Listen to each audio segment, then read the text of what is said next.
આજે સમગ્ર ગુજરાતમાં દાહોદ જિલ્લા પંચાયતની પીપેરો બેઠક ખૂબ જ ચર્ચામાં છે, કેમ કે આ બેઠક પર ભરતસિંહ વાખડાએ 3 અલગ અલગ પક્ષમાંથી ઉમેદવાર તરીકે નામાંકન પત્ર ભરીને ઉમેદવારી નોંધાવી હતી અને હવે ભારતીય જનતા પાર્ટીમાંથી તેમણે છેલ્લે ઉમેદવારી નોંધાવીને હવે તેઓ આગામી સમયમાં ભાજપમાંથી આ બેઠક પર બિનહરીફ વિજેતા જાહેર થાય તેવી સંભાવના છે।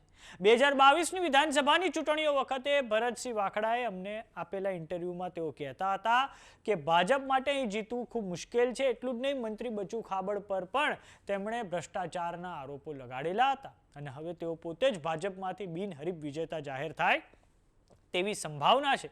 તો આવો જાણીએ સમાચાર વિસ્તારથી। નમસ્કાર, જમાવટ સાથે હું છું પાર્થ।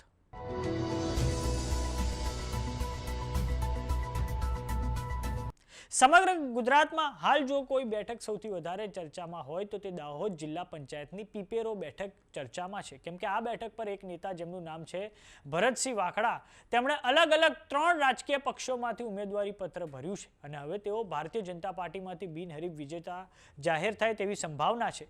પીપેરો બેઠક માટે કુલ 11 ફોર્મ ભરાયા છે, જેમાં ભાજપના 5, કોંગ્રેસના 3 અને આમ આદમી પાર્ટીનું 1 ફોર્મ સામેલ છે। ખાસ વાત એ છે કે ત્રણેય પક્ષોમાંથી એક ફોર્મ ભરતસિંહ વાખડાનું છે અને આમ હવે તેઓ ભારતીય જનતા પાર્ટીમાંથી બિનહરીફ વિજેતા જાહેર થાય તેવી સંભાવના છે।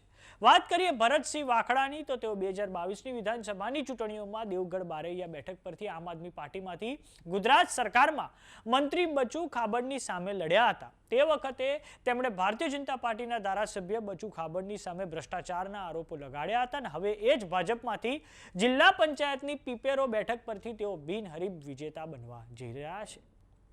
તો આવો નજર કરીએ ઇન્ટરવ્યુ પર જે ભરતસિંહ વાખડા દ્વારા 2022ની વિધાનસભાની ચૂંટણીઓ વખતે જમાવટને આપવામાં આવ્યું હતું કે દેવગઢ બારિયામાં એમના નામનો જે માહોલ છે એ ખરેખર માહોલ છે ભરતભાઈ કે પછી વોટ પણ મળશે? એકદમ રેડી માહોલ। અચ્છા, પૂરી વિધાનસભામાં કેમ? એટલા બધો ભ્રષ્ટાચાર ભાજપના ધારાસભ્ય મંત્રી રહી ચૂક્યા, એમને હજારોની લાખોની કરોડોનો ભ્રષ્ટાચાર આજ દિન સુધી કરી રહ્યા હોત તો પછી પબ્લિક આજે દરેક પાસે સોશિયલ મીડિયા જાણી ગઈ કે આટલા બધા ભ્રષ્ટાચારની વચ્ચે આવા ધારાસભ્ય ના ચૂંટી શકાય। ભરતભાઈ પર આટલા બધા કેસ કેમ છે? ભરતભાઈ ઉપર તમામ કેસ જે મારી સામેના ઉમેદવાર છે બચુભાઈના કરાવેલા છે। જ્યારે મને નામદાર સેશન કોર્ટ હોય કે જ્યુડિશિયલ હોય કે અત્યાર સુધીના આટલા બધા કેસો છે, મને એક પણ કેસમાં એવી સજા કેમ નથી થઈ? આ બચુભાઈના કરાવેલા ખોટા કેસો છે।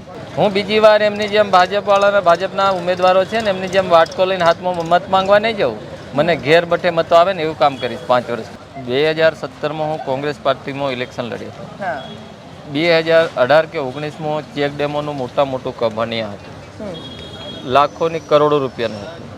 ત્યારે મેં મારી પાર્ટી કોંગ્રેસવાળાને જે તે સમયે કીધું કે ભાઈ અહીંયા આપણે ગાંધીનગરમાં આવેદનપત્ર આપ્યું છે, દાહોદમાં આપ્યું છે, કોઈ ધ્યાને લેતા નથી, તો આપણો સ્થળ ઉપર આવો અને સ્થળ ઉપર આંદોલન કરો। ત્યારે પાર્ટીવાળા બેસી ગયા। આવા મોટા નેતાની સામે આટલા ભ્રષ્ટાચારની સામે જો પાર્ટી કોઈ સહકાર ના આપતી હોય અને એમને સાંજ પડે અને કોંગ્રેસ ભાજપના મળતી આવો, એમને આજે બી મળતી આવો, તમે દેખો છો કે 10 ટર્મમાં ધારાસભ્ય રહેતા હોય સવારમાં ભાજપમાં ચાલે જાય અને છોરાને ટિકિટ આપી દે, આવા માણસ કોંગ્રેસમાં હોય એટલે આપણે કોંગ્રેસ પાર્ટી છોડી। સમાચારોમાં અત્યારે બસ આટલું। જોતા રહો જમાવટ। જો તમને YouTube પર જોઈ રહ્યા તો સબસ્ક્રાઇબ કરો, જો તમને Facebook પર જોઈ રહ્યા તો ફોલો કરો, સાથે જ અમારી WhatsApp ચેનલ આવી ગઈ છે, જોઈન કરવાનું ના ભૂલતા। નમસ્કાર।